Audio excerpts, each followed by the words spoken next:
Indonesia, negara berkembang dengan begitu banyaknya keberagaman, keindahan alam, dan sejarah.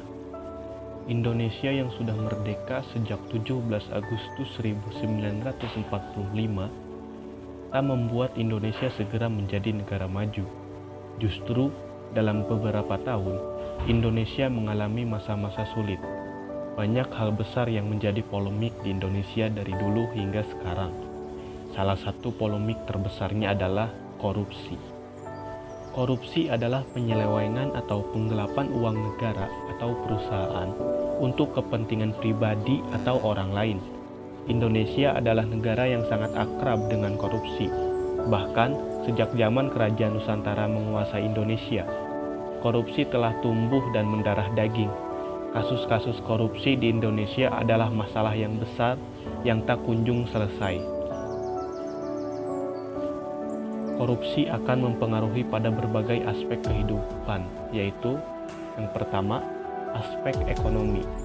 Tindakan korupsi akan menghambat jalannya kegiatan perekonomian di suatu negara dan akan menimbulkan penurunan produktivitas, rendahnya kualitas barang dan jasa, menurunnya tingkat pendapatan suatu negara, dan menurunnya kepercayaan dari para investor. 2.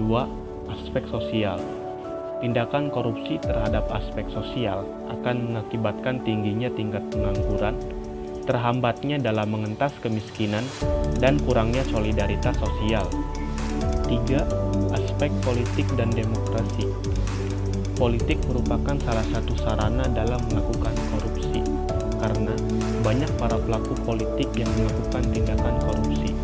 Beberapa dampak dan permasalahan yang terjadi akibat tindakan korupsi di dunia politik yaitu hilangnya kepercayaan publik terhadap partai politik, munculnya pemimpin yang korupsi, dan hancurnya kedaulatan rakyat.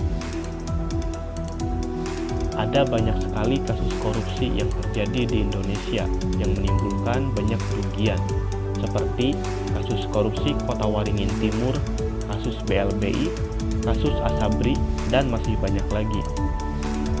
Tindakan korupsi tidak terjadi di tingkat atas saja. Korupsi bisa terjadi di sekitar kita dalam lingkungan sekolah maupun lingkungan sosial.